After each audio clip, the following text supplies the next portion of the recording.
Welcome or welcome back to this week's Human Design Transit Report. Today is Monday, November 28th, and the new transit actually starts today. So this week's transit report is going to cover what starts today, and then also, we got a double header. I'm going to talk about the transit that starts next Sunday on December 4th, so that you'll get to have a preview of what's coming up in the next week. Okay, let's go ahead and get started.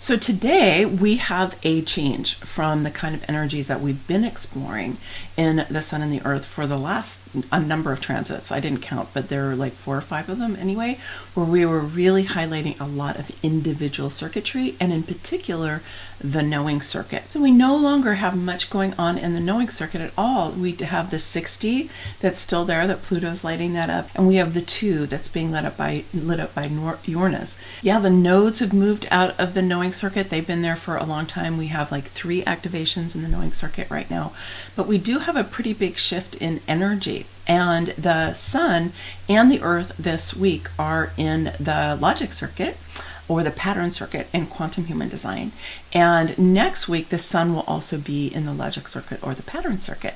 So we've definitely got a shift in energy that's happening there, and we also this week have 2 different channels that are lit up that are defining the spleen and the will center and the root and the emotional solar plexus. But that 1949 isn't going to last very long because the moon is there. So really what we've got is the spleen and the will that are connected by the 4426, which is in the commerce circuit of the tribal circuit, because we do have a defined will center happening during this week, that it could be a good time for you to be working on up-leveling your sense of worthiness, your self-worth in particular, because the will center is the center for self-worth and value and money, as well as willpower. So it's a good time potentially for you to be really kind of working on up-leveling that aspect of yourself. Most of us have an open will,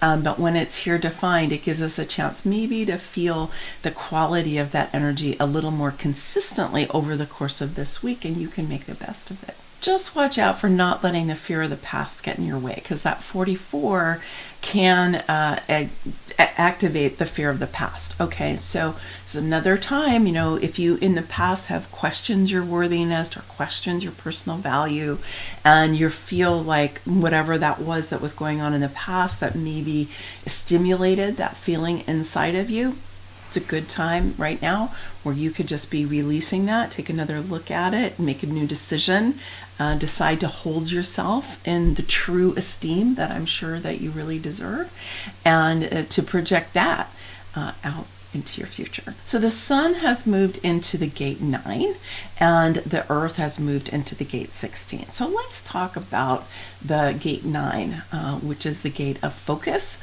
or narrowing in quantum human design. The 9 is on the sacral center, and we do not have a defined sacral, but we do have that defined, and it is this kind of really important aspect of left brain energy. So the logic circuit is coming in through the left brain, crosses over in the ajna, comes down over the right hand side of the body, and then back up through the central channel. It kind of crosses over down between the root and the sacral center, but so that 9 is actually in the logic circuit.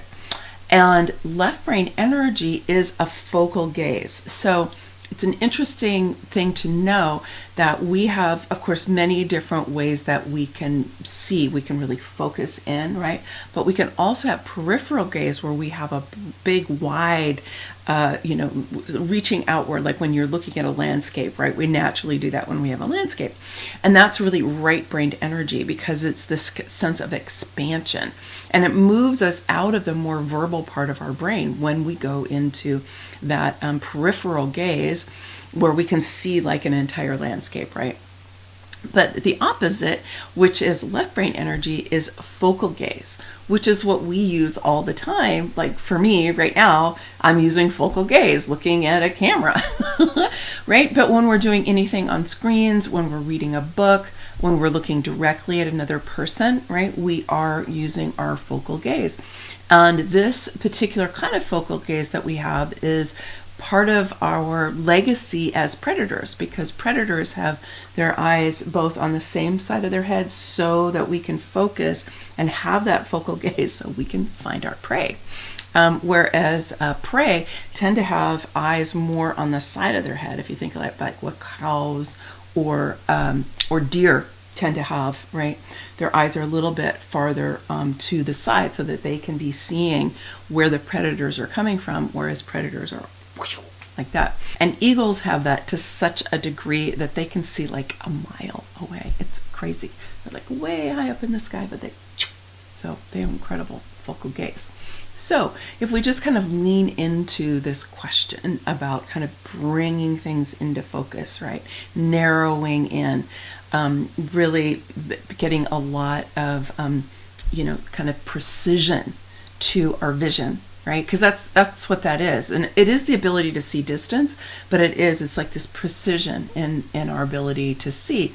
And of course, this is metaphorical as well as physical, because it's our ability to come in and like focus on a topic, focus on an issue, focus on a person, focus on a task that we're doing, right? So the sun is lighting up focus, right?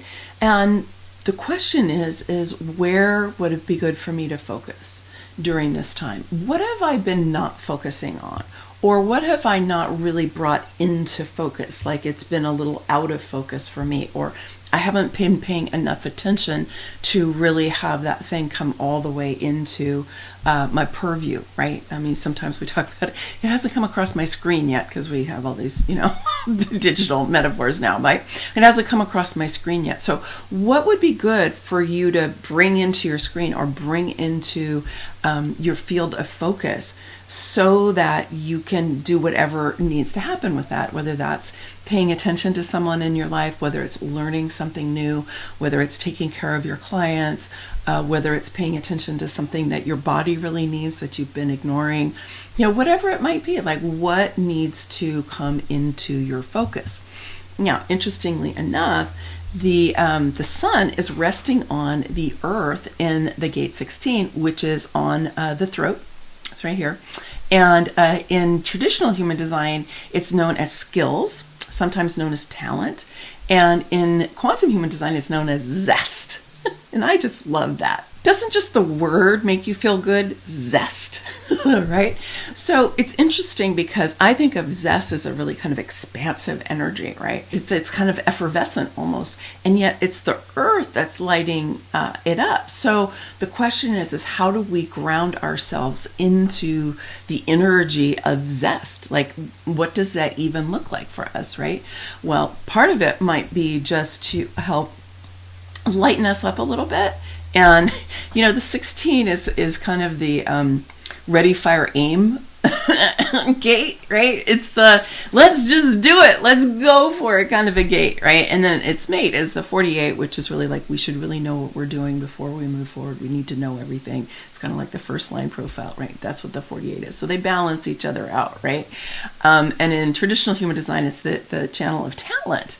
But they balance each other out because that 16 is like, yeah, let's do it. Let's go for it. It's like this kind of joie de vivre where the 48 is more methodical and it's the gate of wisdom, right? It really comes from reflection and learning, life experience and all of that. And it's almost like one is older and one is older and more mature, and one is younger and more spontaneous. So if the earth is in this, it's inviting us to know that we can really be in our power, we can be in our bodies, we can be connected to the earth, but we don't have to get tight about it. We don't have to get, like heavy about it, because sometimes for some people, earth feels that way. It can feel heavy. So you want to be able to have this kind of effervescent feeling that's going to then help you to focus on what it is that you need to focus on. So there's this interesting dynamic, right? Because on the one hand, the 16 is like, we're just going to go for it. And you do want that energy to go for it, right? We don't want to be in a state where we feel paralyzed and held back and afraid to take action. We do want to be taking action in our lives. But we want to do it at the right time in the right way, right? With the right situation and the right people. And that's one of the things that 9 energy can help us with, because we're focusing in, we're narrowing in all the different possibilities. We're getting a bit more focus. So there's a kind of creative tension between that 16 and that 9, right? The 16 wants to just go for it. The 9 is like, well, let's make sure we're going in the right direction. So, but we need both, right? And this is one of the things that I love about human design, right? Is we need all of these different energies. And it's when we get them to dance with each other and get them to kind of support each other and minimize the challenges, right? Or the weaknesses or the pitfalls, and emphasize the way that they can support each other, right? So that they're not going like this, they're more like going, oh, like this, right? So that's one of the things that'll be on your plate during this transit. Then on Sunday, December 4th, the sun is going to move into the gate 5, which is the gate of patterns or consistency in quantum human design. It's half of the channel of rhythm. And the earth is going to move into the gate 35, which is change or experience in quantum human design. So we have a little bit of creative tension here again. So the 5 is in the logic circuit, and it is coming up off the sacral. So we've still got sacral energy, which is emphasized here. And the 5 is kind of known for, here it's consistency, I could say regularity. Like when I see this defined in somebody's chart, I will often say to them, do you have a daily routine, a weekly routine, a monthly routine, seasonal routines that really work for you? Because this is part of that energy of tuning into the patterns of the natural world. Right? Of knowing what, you get up at the same time, you eat at the same time, you work out maybe at the same time, you go to bed at the same time, right? That having that kind of a routine can really support somebody who has the 5 defined in their chart. And often, if they can't have a regular routine for, let's say they work, they travel a lot, and so their schedule's kind of all over the place, it can be very disconnecting for them and very destabilizing. And so here the sun is really kind of saying, hey, what are the routines that you have? What are the consistencies? What's the regularity? How can some of that maybe support you a little bit more in your life right now? Because I know, especially this time of year, going, here in the north, we're going into winter. And our time just changed, and it just feels very different, right? And so how do we align with what's going on in the outer world, even though we have electricity and we have heat and we can go on acting as if it were, high summer or whatever, stay up all night, and holidays are coming, and so people's rhythms tend to get off, right? Sometimes we stay up later than we usually do. So just during this transit that starts on the 4th, just pay attention to that for a little bit and see if it might support you to bring a little more consistency or regularity into what you're doing. And then the earth is lighting up the gate 35, which is change or experience. So it's interesting, right? Again, creative tension. We've got consistency, we've got regularity, we've got, things kind of happening in a routine that we can rely on. And then we've got change. Things are changing. It's part of a complete channel of the 35-36. I always think of this as an energy for, exploring and trying things out, and adventure can be kind of chaotic with that energy that Neptune is lighting up right now. But the 36, where Neptune is also really good for breaking patterns. So this change that we've got going on here can be about really looking at patterns from the past that maybe don't serve us anymore. And we still have the South Node lighting up the gate 44, which is that one that can have the fear of the past, right? So we can have this channel here kind of saying, hey, what needs to change? What else can we explore? Where is a valuable adventure going to be for me? What experiences matter to me? How can I look at things that have happened in the past that may be holding me back from being able to have the full expression of my life? Are there old patterns that are in my way, that I keep kind of, just recycling again and again? Because that's the kind of pattern that you want to be able to disrupt, right? And discard or update, right? But the pattern of the 5 ideally is one that's going to support you. But you can look at this, you can use that energy of change to help break apart any patterns that you have that are not serving you, so that then you can create patterns that do serve you. So this is a very kind of fertile time to be looking at, okay, what am I habitually doing? And is it helping me? Is it just something I've carried in from the past and I haven't even thought about it, and God, why do I always do that? I don't need to do that anymore. I can do something different. I can make a new choice.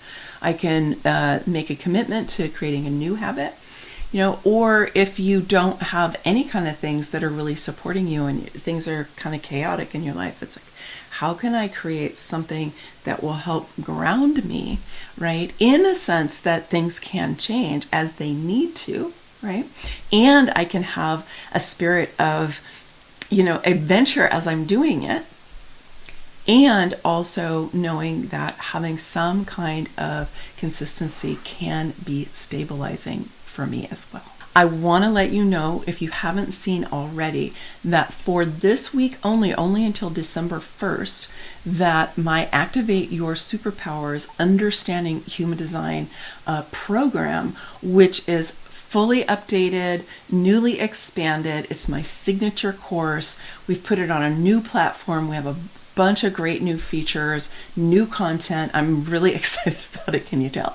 So I'm excited about it. And so I put it on a Black Friday special through the 1st, so that you can still, just for this time, get it for the previous investment level. Okay, what I charged for it last time. I brought this out last May. So you can still get it for that. So instead of $697, it's $497, and you get a half-hour reading with me, only if you register for it by this Thursday, okay? And you can also do for payments if you want, so you can get started for $147. So I hope you'll join us. We have our own private room in the Becoming Sovereign virtual retreat space, where we're going to get to do all of our live workshops, and we'll get to post and connect, get to share your breakthroughs, share your confusions or your resistances, get support from each other. It's going to be a very lively place for us to be interacting about this. I'm really excited about that. I haven't had that certainly at this level ever before. Just again, up-leveling everything, so that we can really create a community of people who want to work with others in learning to live their human design. So the link is here. The link is down below. I did release a video last Saturday, which you can go and watch right here, that talks about that program in some detail. And of course, you can comment below with any questions that you have. And actually, inside the community, I'm going to be doing 2 live Q&A sessions on Wednesday. So I'll put those down in the descriptions below, so you can go and RSVP for those as well, and come and join us in the community. All right, many blessings, much love. Bye for now. Hope to see you in the program.